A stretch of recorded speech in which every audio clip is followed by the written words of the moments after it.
വ്യാപാരി വ്യവസായി ഏകോപന സമിതി മുക്കം യൂണിറ്റ് കമ്മിറ്റി മുക്കത്തെ വ്യാപാരിക്ക് നിർമ്മിച്ച് നൽകിയ വീടിന്റെ താക്കോൽ ഉത്സവാന്തരീക്ഷത്തിൽ നടന്ന ചടങ്ങിൽ കൈമാറി. കേരള വ്യാപാരി വ്യവസായി ഏകോപന സമിതി കോഴിക്കോട് ജില്ലാ പ്രസിഡന്റ് ബാപ്പു ഹാജിയാണ് കുടുംബത്തിന് വീടിന്റെ താക്കോൽ കൈമാറി.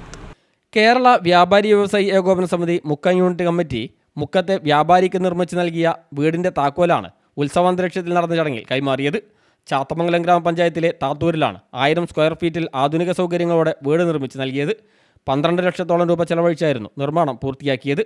വർഷങ്ങളായി മുക്കം ടൗണിൽ വ്യാപാരം നടത്തിവരുന്ന സാമ്പത്തികമായി ബുദ്ധിമുട്ടനുഭവിക്കുന്ന ഭാര്യയും മക്കളും ഉൾപ്പെടെ വിവിധ രോഗങ്ങൾ കൊണ്ട് പ്രയാസങ്ങൾ അനുഭവിക്കുന്ന കുടുംബത്തിന് സംഘടനയുടെ നീക്കിയിരിപ്പിൽ നിന്നുള്ള ഫണ്ടും വ്യാപാരികളിൽ നിന്നും അഭ്യുദയകാംക്ഷികളിൽ നിന്നുമുള്ള ഫണ്ടും കണ്ടെത്തിയാണ് 1.5 വർഷം കൊണ്ട് നിർമ്മാണം പൂർത്തീകരിച്ചത്.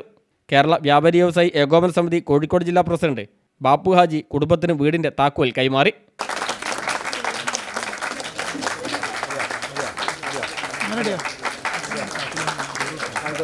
Mukkam unit president P Ali Akbar അധ്യക്ഷനായി.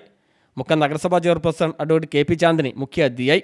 കേരള വ്യാപാരി വ്യവസായി ഏകോപന സമിതി ജില്ലാ ജനറൽ സെക്രട്ടറി ബി സുനിൽകുമാർ, ജില്ലാ വൈസ് പ്രസിഡന്റ് റഫീഖ് മാളിക, സംസ്ഥാന എക്സിക്യൂട്ടീവ് അംഗം കപ്പിയാടത്ത് ചന്ദ്രൻ, ജില്ലാ കമ്മിറ്റി അംഗം P P Abdul Majeed, youth wing ജില്ലാ പ്രസിഡന്റ് ഷംസുദ്ദീൻ അളയറ്റിൽ, മണ്ഡലം president P Preman, TPC Muhammad Haji, unit general secretary VP Aneesudheen, treasurer Ditto Thomas, CK Haris Babu, മണ്ഡലം സെക്രട്ടറി ജിൽസ് പെരിഞ്ചേരി, മണ്ഡലം ട്രഷറർ MT അസ്ലം, റൈഹാന നാസർ തുടങ്ങിയവർ സംസാരിച്ചു.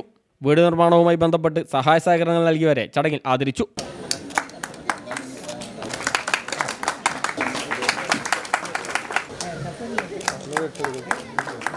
News bureau, Mukkam.